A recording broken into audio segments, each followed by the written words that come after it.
Hi, this is Lisa, and you are listening to I Love That Movie. This podcast is for movie lovers. It's not an unbiased opinion, it's not a straightforward review, it's just a couple people talking about a movie that they love. The format is each week I have a guest, and that guest and I discuss a movie that they love, something they're obsessed with, something they connect with. We'll talk about the plot, the director, and the actors, but we'll also talk about the personal connection my guest has with that movie. So if that sounds like something you want to listen to, keep listening.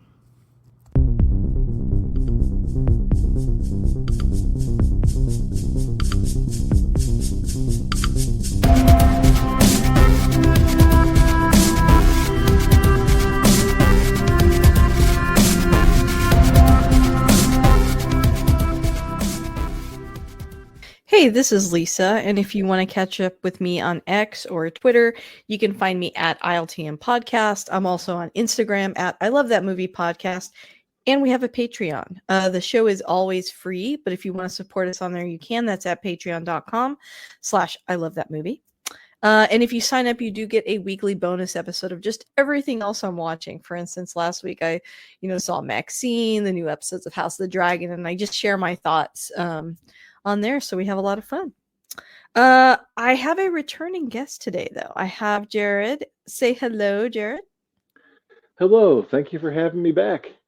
Yes, so happy to have you back. And if people haven't heard your voice on the podcast before, would you mind just talking about yourself a little bit?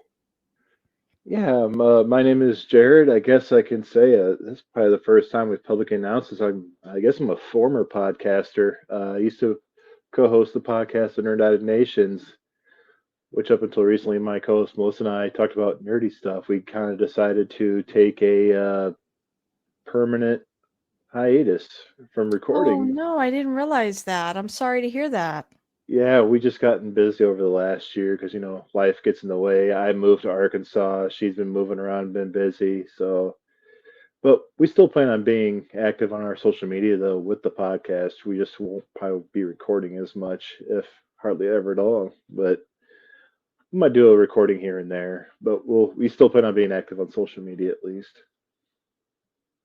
Well, that's good to hear. I really enjoyed being on your show, and I think y'all provided so many great episodes, and you're both lovely people. So maybe something will open up down the road. You always can come back here and be a guest. Would love to hear from you still.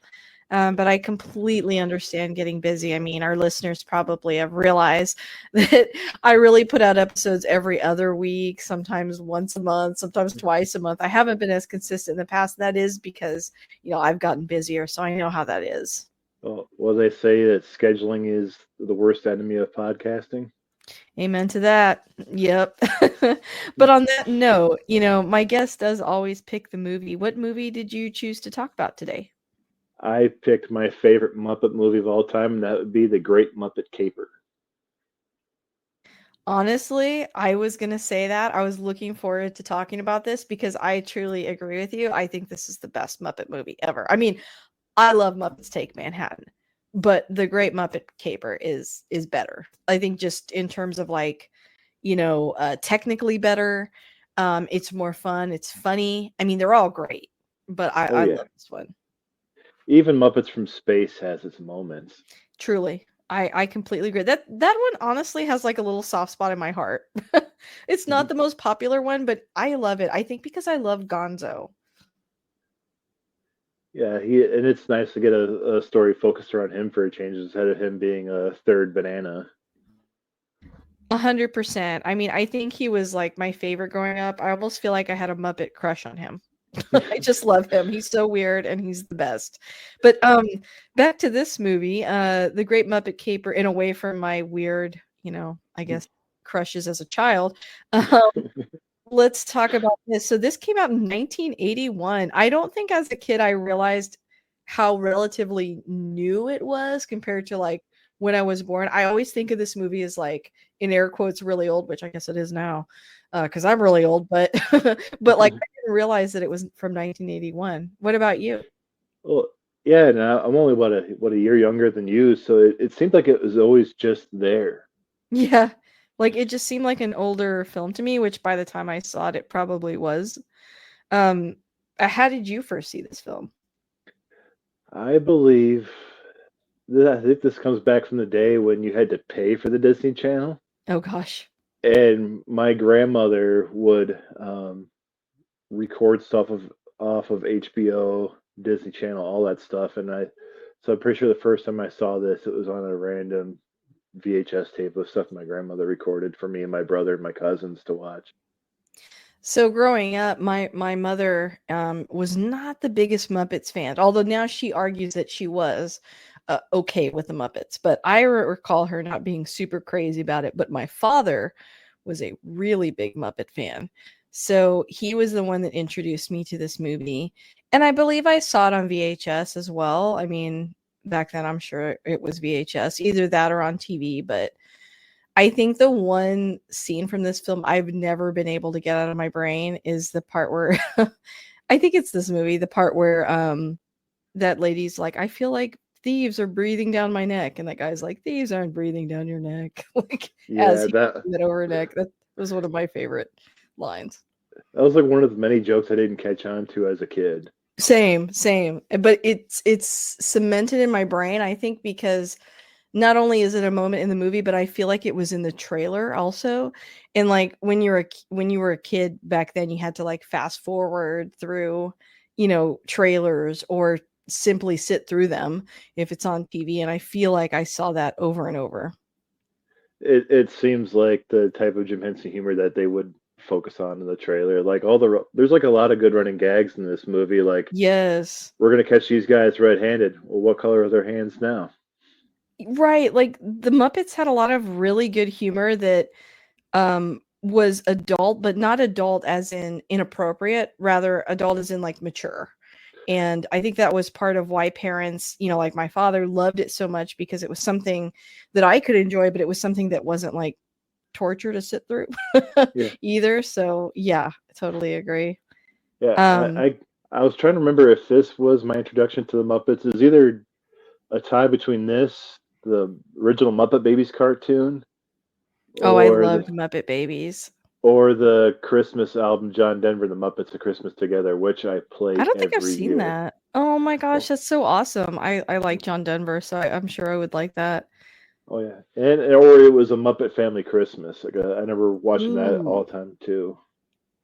Yeah, I saw this, like I said, Muppets Take Manhattan, so many times as a kid, and just really, really loved these films. There are just so many good memories associated with them, and we'll talk a little bit more, of course, about the film itself and, production and things like that. I mean, like I said, came out in 1981, and, was directed by Jim Henson, and I had a couple of quick facts I wanted to share around the movie. The first one, I'm sure you know what I'm probably about to say because it's very famous, but the bike riding scene was accomplished by using a combination of radio controlled bikes, marionette rigging, and in some cases, attaching several bikes together with rods so they could stand upright on their own. The end of the bicycle scene, where all the Muppets are shown riding together, was done by putting all the Muppet characters onto their bikes, hooking them together, and pulling them. An oversized tricycle was amongst those who pulled the bikes, or Brian Henson, I guess, helped with that. You know, back when this came out, I remember watching like a couple behind the scenes things and them explicitly saying like we're not going to tell like how we did that scene. It's like a secret. Do you remember that? Yeah, dude, I think this is the first time I remember seeing them riding bikes, but this is like it's a gag that Henson did a few other times. He had Kermit Mhm. riding a bike in Emmett Otter's Jug Band Christmas and in the Muppet movie. Yeah, I think pulling off all of them though together, I think people saw this movie and they were like, how the heck did they do that? And so for like a long time they wouldn't even share how they did it. So I was kind of excited to read that fact. Um for the wide shots, Kermit the Frog, Fozzie the Bear, and the Great Gonzo, like in the hot air balloon, there was remote controlled Muppets, and then a radio control hot air balloon was also used. So Jim Henson, Frank Oz, and Dave Goats performed their characters from inside a helicopter that was hovering alongside the balloon, while a cameraman dangled from the bottom of a second helicopter during one particularly bad landing. The remote balloon tipped over, spilling out all the Muppets and badly scorching Fozzie Bear in the balloon propane burners. Muppet builder Amy Van Gilder came to the rescue and made necessary repairs, earning her a special on-screen credit of Muppet Doctor. It That's kind of, great. yeah, go ahead. I was just saying that's great. It reminds me of so I was watching this with my partner last night, and we got to the not to jump ahead, we got to the part where Miss Piggy's having her fantasy during the model show, I love that and part. she sees Miss Piggy in the water. She goes, "Well, that puppet's ruined." Yeah, that's probably a nod to how much they put these poor little puppets through. Um, I think that that is so insane. Like when I read that, I'm just shocked that they did that because I don't think that ever occurred to me. I think I always just assumed that they were making it seem like they were in the air and stuff. I mean that it blows my mind that they put that much into it. And plus helicopters are loud. Like I still kind of don't get it, but I trust them. I would believe it. And, I read Jim Henson's biography or autobiography a Oh, few you years ago. did. Yeah, and the dude was to say this dude was a genius was an understatement. As a kid, I don't think I fully I mean, I knew who he was, and I remember when he passed, and I remember just being devastated that he was gone. I still don't think I realized how much he could do. I mean, when you really think about, the vision he had with the Muppets and the things that he created, not just creating them, but the humor, the writing, and then, directing a whole film. I mean, it's pretty amazing. Yeah, and you kind of understand when he gets towards the end of his life why he wants to sell to Disney. That's I don't think that's a lot of people realize is he's been trying to sell. He was trying to sell to Disney a little bit before he even passed because he just Oh, wanted I to get didn't back know to. that. Yeah, he actually wanted to be on the more creative side of things, just because Yeah. running that and the creature workshop and just doing all this other stuff. I think he just got burned out and he just wanted to be on the creative side. So he actually Yeah. started negotiations before he passed with Disney. Wow. Well, I know, like, he was really passionate about, like, Fraggle Rock, and I think actually were you the one that selected we did, like, Muppets Take Manhattan? I can't remember if I was with you or not. No, Okay, no, that okay. Sorry, we've recorded a few times. yeah. But I think okay, but when we talked about that, I believe we talked about how much he liked, like, doing, like, the Dark Crystal and things, and he was kind of wanting to do more, like, basically more mature stuff. So that makes a lot of sense. Well, it seems like his whole mission statement was just to prove that puppets weren't just for kids. Yeah, which I agree with that. I mean, as somebody that, I've talked a lot on this show about how much I like animation and how much I think it's, truly limitless, and a true art form. So I would agree with that. I like when people take a different medium and they're so creative with it. The last fact I had that I wanted to share was that during the opening credit scene, Fozzie Bear asked Kermit what the BSC stands for. Because remember, they're like looking at they're looking at all the credits and reading them out loud. And Kermit says he doesn't know, but just so you know, the BSC stands for British Society of Cinematographers. I remember looking that one up on IMDb too. Like I had no idea what BSC, but I just love that. I love the fourth wall comedy. Me too. I think that that's, just such a hallmark. I thought of a funny thing yesterday. I was like, before Deadpool, there were the Muppets. I know they're not very similar, but they do break the fourth wall often. A little more PG A before Zach, little bit. A little bit. before Zach Morris, um, before Deadpool, there was the Muppets. Yeah.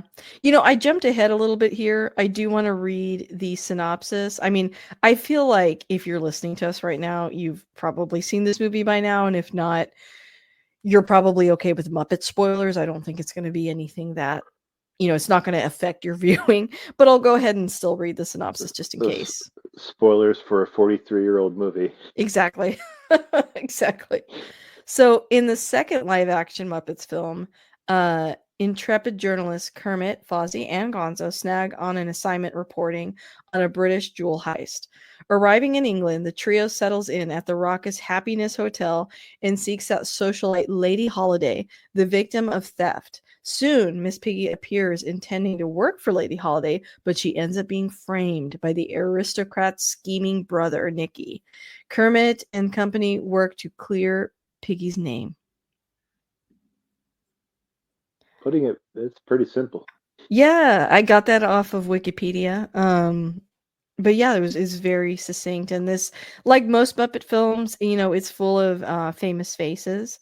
So there's a lot of cameos throughout the movie. Are there any that you recognize or wanted to talk about? Jack Warden as their boss at first, and Oh yeah. one of the facts I heard actually was I heard on IMDb was that all the people they had planned for that cameo, like Walter Matthau and Jack Lemmon and Mm-hmm. Ed Asner, were Yeah. all in talks to do that role. Oh, Which, interesting. being a huge Walter Matthau fan, I would have loved that. But I grew up loving the Problem Child movie, so I love Jack Warden in that movie in that spot. That's cool. I will say about this particular film, there's a lot of, I think, cameos of I have no clue who those people are because I think I'm just under the age of knowing who a lot of these actors are. Yeah, Did you feel yeah, that way about some of them? yeah. There's quite a few. Of course, there's John Cleese. That one's a Oh, well, that recognizable one, one. yeah, very, very, and, Or and one of my favorite scenes too. yeah, and Peter Falk. I didn't know who he was when I was a kid, but Sure. later on, and then probably in my teens when I realized that Jim Henson has a cameo in this movie. Yeah, I feel like he was in most of them, right? Like he would be in it for a little bit, I think. But yeah, he is.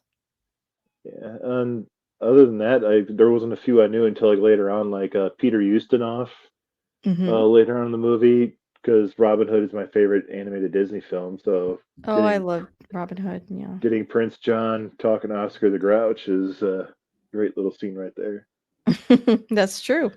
But a lot of the other British actors, I didn't really know who they were. Yeah. I wonder, is this movie, inspired by another film? I think it's more inspired by like the caper films of like the 40s and 50s. Got it. Okay. I was just curious. I'm like, it's such a specific plot. It feels like it's an ode to something. So that makes sense. Yeah, I would say it's probably more just based off of like a caper film in general, much like a Mel Brooks film. Yeah, I would agree with that. Um, were there any other actors you wanted to talk about first before we kind of move on? This actually is the first film I watched when Charles Grodin passed away a few years ago. This was the first movie I Oh, thought of. I think I did a double feature that night with this film and Clifford, actually. oh, nice. This was like always the movie I thought of. Like probably our age, probably think of Beethoven, Yes. but I go to the Great Muppet Caper every time I think of Charles Grodin because he just Oh, steals the show in this movie. Like that's awesome. he makes you believe that he's in love with a pig. Yes. I think of Miss Piggy so differently than I did as a kid. Like I almost felt for a while like I don't know, she just comes across now as like such a diva and like so in her own right. When I used to kind of as a child think of her as like a little bit annoying, but now I'm like I really love her character. Like, oh yeah, the older you get, the better she gets. I think. I Agreed, think a lot because of people, you're kind of more in on the joke. yeah, like especially with Muppet Christmas Carol with her as Oh Mrs. yeah. Cratchit wanting to tell off Scrooge and everything. Yeah, can't blame her, right?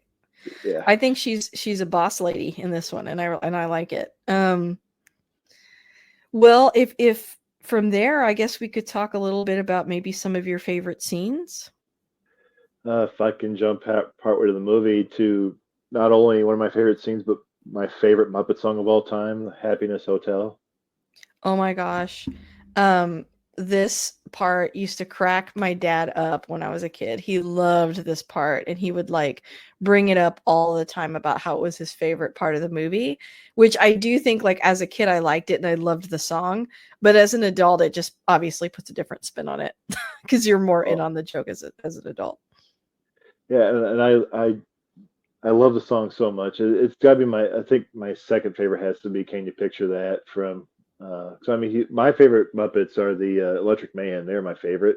They're so The, great. the band as a whole, Dr. and Teeth, yeah, oh all of yeah. them. But I love their section of the song. Um, Hmm.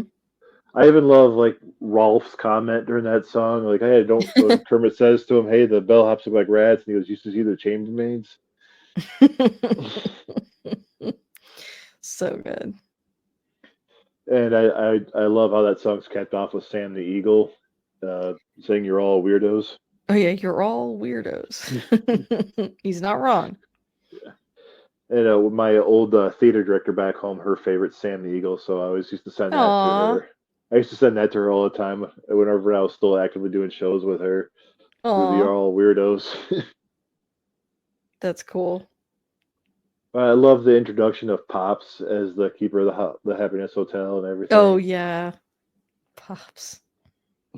And I I kind of like the forget about him. Like I feel like he's a character you saw a lot in their older movies, but you don't see as much anymore.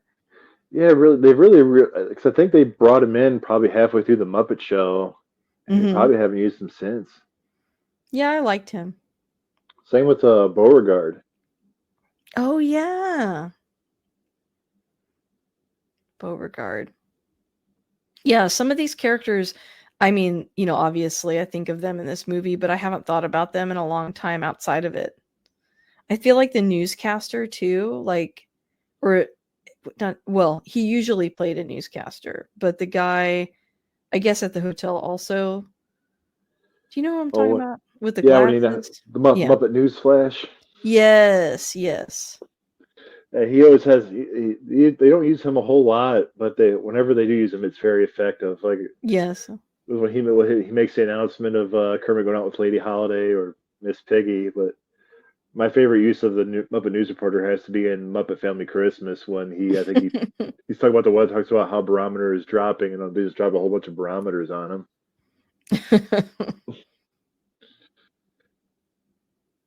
Yeah, What's the another happiest. good scene? Oh, go ahead. Go ahead. Oh, just going back to Happiness Hotel, even them getting thrown out of the bus in front of it, Oh or yeah. there's a lot of physical comedy for the Muppets in this one. Them getting thrown There out of the really are. plane. Them getting thrown out of Yes. the plane, I loved a lot as a kid too.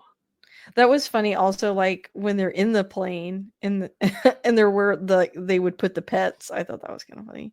Yeah, and I love Gonzo's cage saying whatever instead of like Yeah. bear or frog. Um, say another favorite scene probably. I like them trying to stop the heist at the end. Yes. Oh yeah. Even them at the end, even trying to get in. I know listening to the show Michael Lyons, I know his favorite Muppet is New Zealand. I think that's some of my favorite New Zealand stuff. Oh So I think nice. the stuff with the paper towels is like the most random gag, It and that he is. keeps bringing it. He brings it back twice within 5 minutes. I love that, and I just love the whole them trying to stop like animal chasing the models around. Yeah. I like the arc with like Piggy, trying to get into fashion and working with Lady Holiday. I like all those scenes. I like her like dance number. I think you brought that up earlier too. Yeah, one of three times you see a person in the Miss Piggy outfit instead of her as a Yes. puppet. Some scenes are just too challenging to do without a person. But I think she has like a lot of good lines in this film too. And um what else? I do like all the like heist stuff. I think it's really fun. You talked about the John Cleese scene a while ago, and I always thought that part was so funny too, like just a bored British couple. It's like Yeah, I just do love that. I remember that scene a lot growing up too. yeah, it's like what is it? It's a pig and a frog. It's just kind of funny. Oh, like a pig and a lizard. A pig and a lizard, that's right. Well, what did they want? They wanted me to recommend a restaurant. So good. So bored they just go along with Miss Piggy's scheme too. Yes. One thing I did notice because I wasn't a huge Monty Python fan as a kid when I was first watching this film, so I didn't know who John Cleese was at the time. Hmm. But when you Yeah, I look don't how think much, I did either. but you realize that they aged him up because the gal playing his wife was like 20 years older than him. So Oh, okay. they grayed his hair and everything to make him look older because That's a good point. I think he's only in his 40s when he filmed this. Oh, okay. That's a good point. I But hadn't even thought about the timeline. I guess they were both on Faulty Towers together, so that's why they paired Yeah. them up. I actually got to see John Cleese live a few years back. He was getting awarded the Ernie Kovacs Award, and so saw him there. Oh, that has to be awesome. I think Melissa's seen him live too. I'd love to see that. It was just because, I did grow up watching a lot of Monty Python and thought it was really funny, so it was kind of a full circle moment for sure. This is the movie. Is this the one too where like Gonzo throws himself in front of the taxi and he's like, "Taxi!" Yeah. I thought that was a really good gag too. That always stuck with me as a kid too, and I never caught the joke until much later, where he always says, "Yeah, it's great when it works." And he's also like, I'm okay, I just landed on my head or whatever. I love that. Or even during the opening credits when he wants to try plummeting. Oh yeah. No, such funny characters. The fact that they're willing to give him that edge. One of my favorite Gonzo moments in this movie, though, it's a joke I didn't catch on to as a kid. But when Gonzo's taking pictures of people in the restaurant, the guy says, "Hey, you want a picture with your wife?" And my wife's at home sick. Oh yeah. I didn't get that either. I was like, I'm confused. And you get a little bit older. Oh yeah. He's like, do not want a picture of this. Thank you though. Well, maybe your wife should be at home. Oh, my wife is at home. So funny. Only Jim Henson would think to put that in a joke like that in a family movie. Yeah. I think when they're talking to the news editor too, and like Fozzie's like, "We'll do better next time." He goes, "Next time." What makes you think there's gonna be a next time? Well, if there isn't, it's gonna be a real short movie. Those fourth wall jokes are so great. Like even when Piggy and Kermit are having a little fight in the park. Hey, we gotta get back to filming the movie now. You're overacting a little bit. Or that there's a part where like Kermit's on that bench and that man and his daughter walk by. Look, Dad, there's a bear. No, Christine, that's a frog. Bears wear hats. I love that. And did you know that's actually it's a Jerry Nelson, one of the Muppeteers? Oh, really? It's Floyd, and that's his daughter, who actually I guess passed away a year after this movie came out. Wow, I didn't realize that. Yeah, he is. He was the voice of Floyd, and he's also on the CB radio later on, talking to Miss Piggy. Oh, I didn't know. That's pretty cool. Yeah, what do you think about the running gag with Kermit and Fozzie being twins? I know. I like that in the picture of like their dad. I guess it doesn't make any sense, but it's great. It always seems like Fozzie's very committed to the gag about them being twins, but not Kermit so much. Mm-hmm. Like Fozzie just lays into it. I keep mixing this up. Which one are you? I'm the one with the hat. I'm the one with the hat. I love that. I'm looking through like the quotes right now too as we're talking. One joke I've liked a lot later on in life was after when Miss Piggy wakes up from her fantasy scene and she's getting arrested, she calls out Charles Grodin for his voice being dubbed during her fantasy. Another great fourth wall break too, as well. Yeah.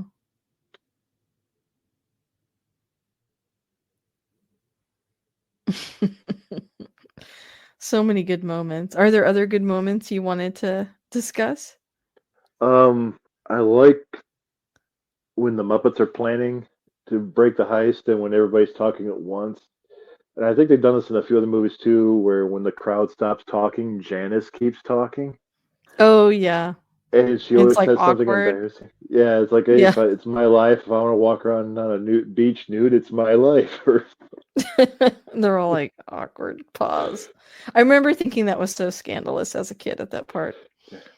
I thought they did. I know they did that in another movie, but I can't remember. I thought she said something different in this film when she kept on talking, or she did it Hmm. more than once. But that's one I've always loved. I love how she just keeps on talking afterwards. I also love the running gag with the Murphy bed keep popping up on them. Oh yeah. I was very excited about that bed as a kid. I was like, "Oh, that exists? Like a bed that comes out of the wall?" I Yeah, had never seen anything like that.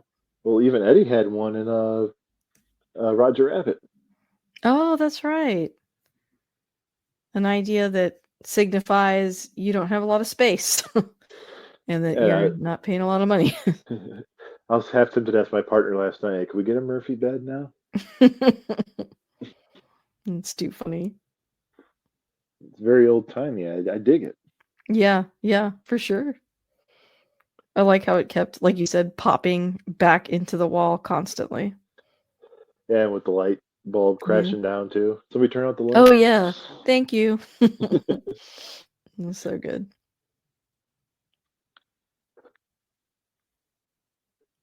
Well, what should we talk about next?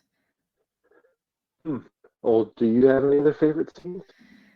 I'm looking through all the pictures of the scenes. I feel like we covered a lot of them.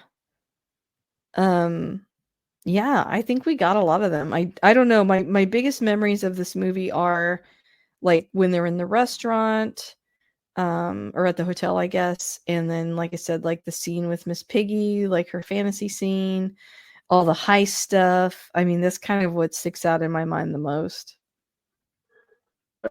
I really dig the music in this one too. Like when they're going on their date and everybody decides to tag along. I like the song that Oh, I totally forgot about that. You're right. Everybody comes.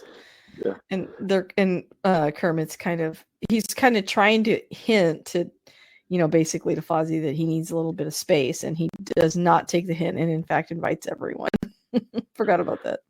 Yeah, that's probably like the least I've liked Fozzie because it makes Fozzie's like really clingy in this. Yeah, he's definitely a third wheel. But I like them traveling around. I like them on their way to the date with Mhm. Electric Mayhem playing on top of the bus, and I like Kermit just bopping along and Yeah. Piggy wanting nothing to do with it. And like, are these friends of yours? Oh, just the ones on the fenders. I like the Hey a Movie song too. That's a great one too. I like at the beginning and during the end credits too. Yeah. I think the song about Miss Piggy and Kermit are good. I almost called him Froggy. That I meant Kermit. The first time it happened is really good too. That is a good one too. Yeah. Oh, also, Couldn't We Ride? The famous scene that we're kind of alluding to. That was a great song too. Couldn't we ride? That's a good one too. Yeah, I just so many good ones. I vaguely remember that scene as a kid too, with Kermit doing all the stunts on the bike and everything, Oh with yeah. Statler and He's Waldorf like watching him. woohoo and stuff like that. Yeah, jumping around, flipping around. Pretty I want funny. to see I want to see somebody do a mashup of that and Pee Wee riding his bike from Pee Wee's Big Adventure. I know. I love that movie too. It's another good one. I think there's actually I think every song in this film is actually pretty good too. Even with is I it agree. stepping out with a star? Oh yeah, that was a good one. I'm looking at a list of the songs. The Big Red Bus, Lady Holiday, The Apartment. There's like I guess 14 or 15 songs. And what's a shame is you can't find this soundtrack anywhere. Are you serious? Really? Yeah, I know at least iTunes doesn't have it, Hmm. or Apple Music, whatever it's called, doesn't have it. That stinks. I'm gonna look on Spotify just to see. Because I want my Happiness Hotel downloaded. I'm gonna try the Great Muppet Caper soundtrack. Okay. I do see it on if you have Spotify. Well, if I ever had a reason to get Spotify, I guess this is the time. I honestly kind of rely on it a lot. But I have like not a lot of time to sit around and listen to new music, so I don't end up using it as much as I probably should. But I've liked it. I'll definitely look into it now. Now that I can get my Muppet music on there. Is this on Disney Plus? Yes, it is. Okay, good. Good. I was trying to remember. I can't remember if they did any callbacks to the Great Muppet Caper on Mayhem when that came out. Was it last year? Because I know they did a lot Mm. of callbacks. I can't remember if they done any callbacks to the Great Muppet Caper though. Yeah, I'm not sure.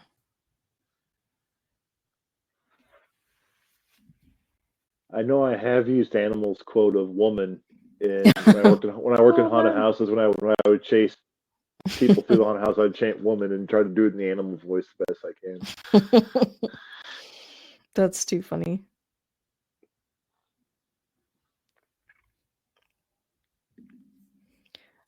Are there any other scenes or facts about the movie that you wanted to share? Hmm. I think we pretty much covered almost every scene. I know. I feel like we got so excited we like charged through it a little bit, Yeah, like but it's just good. one thing I picked up on her later on in life too is how Lady Holiday does the exposition dump to Miss Piggy during her Oh interview. yeah. Why are you telling me all this? Well, it's exposition. It's got to go somewhere. I did not catch that as a kid at all. That's too Yeah. funny. So what was it she calls her brother like an infectious parasite? And I guess that's on his door in her office. It says Oh, infectious parasite. so many gags. It kind of reminds me almost of like a Leslie Nielsen type movie. Yeah, it's like Naked Gun meets Yeah. Mel Brooks almost. Only Yeah, I family friendly. agree. Yeah, I think this movie is genuinely funny and fun to watch. It's only an hour and 37 minutes too, so it's not a huge time commitment. Yeah, and that's like a perfect length for a movie anymore. I love a good 2 hour movie now and then, but an hour and a half, perfect in and out. But Yeah. I could always do a longer Muppet movie. Oh, for sure. I could do, more Muppet movies. I really like them a lot. Yeah, And I don't think there's one I like dislike? yeah, there's some you like more than others, but none you actively hate. Yep, exactly. It Um, just it just it just makes me sad 'cause I wish Disney would like well most people I just wish Disney would do more with the Muppets. I do too, but they kind of tried to. I feel like during COVID, they like tried to redo the show, and I don't think it did very well. I know they did a show in 2015 which is sort of like The Office. Which Oh. that one wasn't bad. They threw a little more like adult humor in it, more Mhm. so. Maybe that's what It I'm thinking of. Maybe it was longer ago than I thought. Yeah, I didn't think it was that long ago either until that's finally on Disney Plus now too. But Oh, maybe that's when I saw it. and we watched and I loved Mayhem that came out last year. Well, Oh being yeah, Nick started watching that, but we didn't finish it. with them being my favorite characters, I think of Oh, that course I makes sat there and sense. watched it. But I think it was one of the last episodes Melissa and I recorded that was like our second to last episode was talking about Mayhem actually. Wow.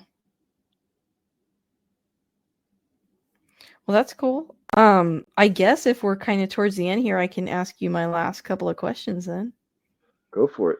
Alrighty. Well, what keeps you coming back to this film if you had to summarize it?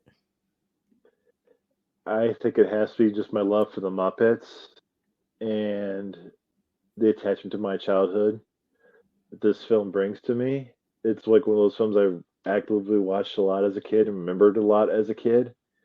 Mm, Um, and the Happiness Hotel song, it's a toe tapper every time. yeah, totally agree. How would you advertise it to someone that hasn't seen it before? Hmm. Have you ever seen the Muppets when they were good? This Not to really say, was their highlight, though. You're right. yeah, because this. I think they said this film came out like right around the time of the last season of the Muppet Show. So like Oh, Muppets in their so I would say Muppets when they're good. I'd say Muppets in their prime. So I that's think a real. lot of Yeah, people. that's accurate. So I think a lot of people would argue that like Muppet Treasure Island and Muppet Christmas Carol would probably be the best, but I think a lot of the Muppets best stuff was like in the 70s and 80s,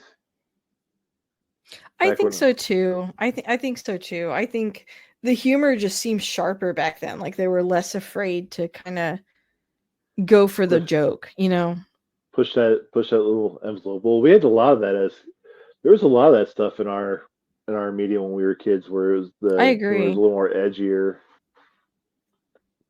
I agree. I feel like, they thought a lot about the parents watching it, and now it almost feels like, or maybe it's, less, what do you call it, like studio involvement, perhaps. I don't know. But I agree with you overall. Yeah, Um, and Henson was one of those guys that liked to have his say in it, not his say, but like not have his vision messed with. Like this was yeah, his baby. The Muppets and Jim Henson Studios was his baby, so that's true. I I think anybody would be crazy to tell him no to anything he wanted. Like I think everything he touched was gold. Totally agree. I think it's one of the my favorite movies from my childhood. I have so many good memories attached to like the lines and some of the scenes and some of the characters, and I think it's I think it holds up. I think it ages well and is still like a really good, fun, entertaining film. So I would definitely recommend it. I'd say 11 out of 10. Yep, If anything, it needed more Monty Python people in it. Maybe I that'd be agree. about it. That wouldn't hurt it. Not at all. Love it. The humor is about the same. Agreed. Well, Jared, this has been a great conversation. Thank you for bringing up this movie again. It has a special place in my heart, and I've always really enjoyed it. Um, so thank you for coming on, and I appreciate your time. Thank you so much for having me.